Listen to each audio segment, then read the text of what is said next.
Derecho penal inca. Ubicación geográfica.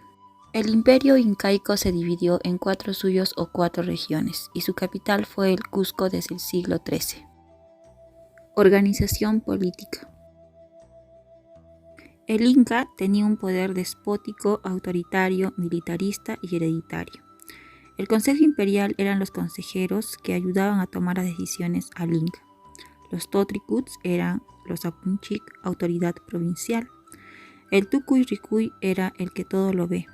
El Curaca era el jefe de los pueblos y el Purec era el jefe de familia. La existencia del derecho incaico. Por una parte, algunos historiadores, tanto extranjeros como nacionales, mencionan que no se puede hablar de un derecho incaico propiamente, pues no tuvieron escritura, se sabe de ello por crónicas carentes de crédito, y los datos y versiones son incompletos. Por otra parte, existen historiadores quienes sostienen que el derecho incaico no es un germen de derecho en un sistema rústico de normas, debido a que fue autónomo y tuvo inspiración en las culturas pre-incaicas, y los argumentos son: no reducir las fuentes de derecho a una ley escrita o a una sentencia dictada, sino complementar todas las fuentes formales que tenemos en el derecho. No solo constituir como fuente la crónica española, sino también las crónicas indígenas y las escritas por mestizos.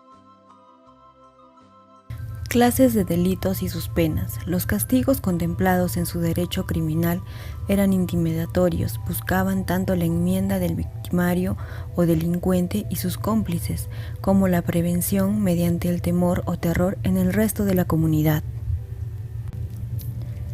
Las penas que más utilizaban eran la privación de cargos u oficios, azotes, diversas formas de tormento, trabajo forzado en las minas, destierro a lugares insalubres, presidio o reclusión perpetuos, castigos colectivos. Delitos contra la seguridad del Estado. El delito más grave era la rebelión o sublevación de los pueblos. En estos casos se imponía la pena de muerte.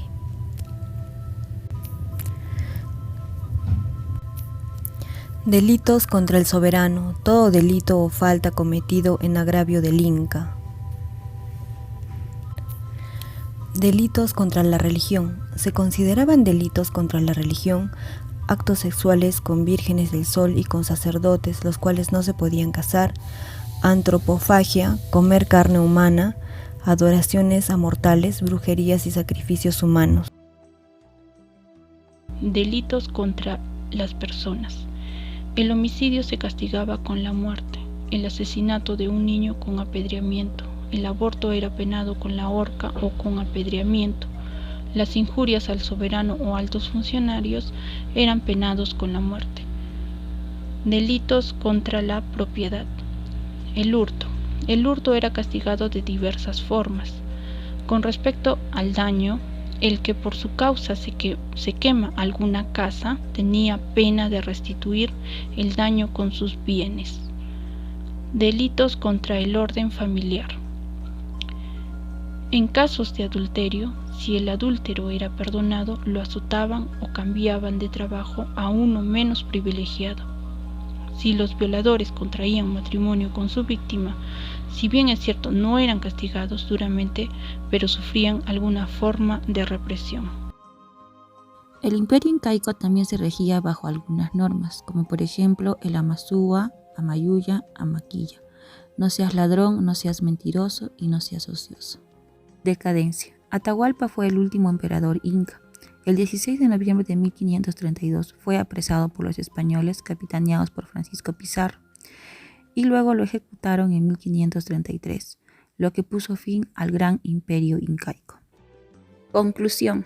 El derecho incaico es un sistema jurídico que físicamente desapareció, pero pervivió durante la etapa virreinal, para posteriormente relucir la influencia de sus instituciones en la etapa republicana y en el derecho actual.